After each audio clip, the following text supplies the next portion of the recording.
আসসালামু আলাইকুম। আমি রেবেকা সুলতানা চলে আসলাম আপনাদের মাঝে নতুন আর কি লাইফস্টাইল ব্লগ নিয়ে।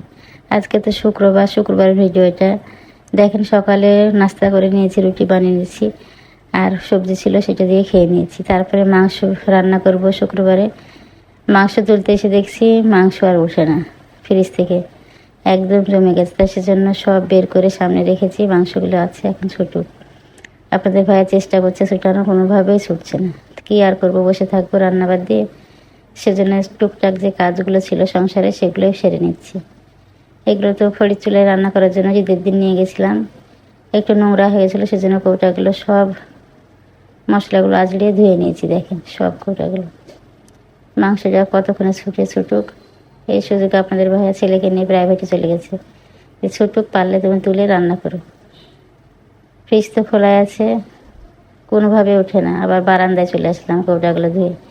বারান্দার মানি প্ল্যান্টের গাছগুলো একবার যেমন তেমন হয়ে দেখো চারিদিকে ছড়িয়ে ছিটিয়ে আছে। মনে করলাম ওগুলো কেটে আবারও লাগিয়ে দিই পানিতে। এই তো কেটে নিয়ে চলে এসেছি, এবার কেটে নিব। কেটে কাঁচের বয়ামে পানিতে রেখে দেবো। চারিদিকে ছড়িয়ে ছিটিয়ে আছে বারান্দায়, একদম এলোমেলো হয়ে, সেজন্য মনে করলাম অর্ধেক কেটে নিই। অনেকগুলো ডাল, 3-4 ডাল কেটে নিয়েছি। দেখেন কত বড় বড়। আমি এবার কেটে নেবো আস্তে আস্তে। এদিকে ফ্রিজ খোলা আছে, ফ্যান ছেড়ে দেওয়া আছে, গরম পানি করে ঢালছি, তারপরও মাংস ছোটে না। ঈদের পরের দিনই, তারপরের দিন 2-3 দিন ধরে নড়িয়ে দিতে হয়। আমি এবার নড়ানি, একটুকু মাংসটা নাড়াচাড়া করা হয়নি, এর জন্য এই অবস্থা। ঈদের পরের দিন তো আমাদের ভাই অসুস্থ হয়ে গেছিলো, সেজন্য আরও দেখে গুরুত্ব দিইনি। এভাবে মাংসগুলো আবার টাইট হয়ে লেগে গেছে, আর ওঠে না। আমি বলছি রান্না তো না, এখন এগুলো করে নিই। সব ডালগুলো তো কেটে নিয়েছি, নিয়ে এবার পানিতে দিয়ে দেবো। এর আগে একটা করেছি, যে ডাইনিংয়ে রাখা আছে, সবসময় রাখা থাকে, খুব সুন্দর হয়েছে। ওইটা এত সুন্দর গ্রো করছে, নতুন পাতা গজিয়েছে। মনে করলাম এগুলোও করে রাখি। প্রতিবার ঈদে মাংসগুলো নড়িয়ে দেওয়া হয়, খুব সুন্দর হয়। বড় ছেলে থাকলে সব সমস্যা হয় না, ওই নড়িয়ে দেওয়ার বাবার প্রয়োজন হয় না। এবার ঈদের পরের দিন আপনাদের ভাই অসুস্থ হয়ে গেছিলো, তো সেজন্য আমি আর গুরুত্ব দিলাম না।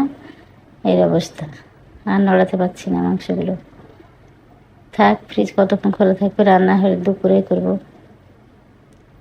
এই তো সবগুলো বয়মে ভরে নিয়েছি, কাঁচের বোতলে ভরে। এই যে দেখেন, গোসল করে সেটা এগুলো ডান্টিগুলো নোংরা হয়েছে, গোসল করে পানি দিয়ে রেখে দেব।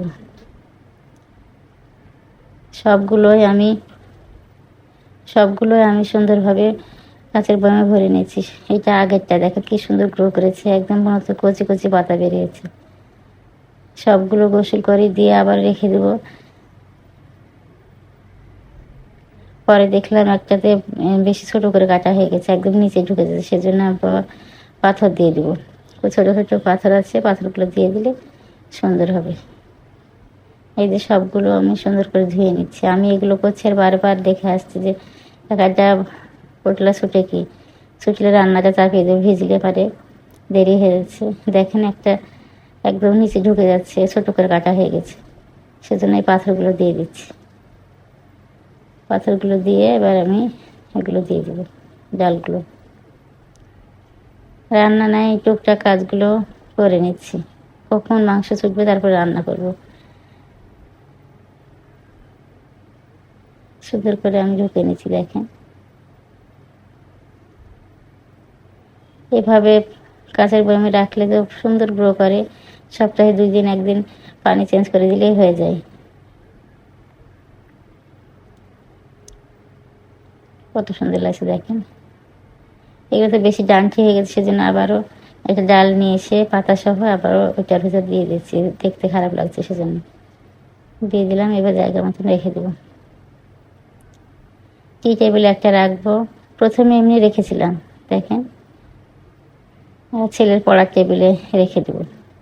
এগুলো রেখে দিয়ে আবার গেছিলাম মাংসের কাছে, দেখি একটা ছোটে কি, কোনোভাবেই ছুটে নেই। এদিকে ছেলের বাবা তো বাইরে আছে, থাক। দেখলাম যে এইভাবে রেখে দিলে যদি বাই চান্স কোনোভাবে পানি পড়ে যায়, তাহলে আমার ফয়েল মেকারটা নষ্ট হয়ে যাবে, সেজন্য একটা করে প্লেট দিয়ে দিচ্ছি 2 জায়গাতেই। ভিডিওটা ভালো লাগলে প্লিজ একটা লাইক দিয়ে দিবেন।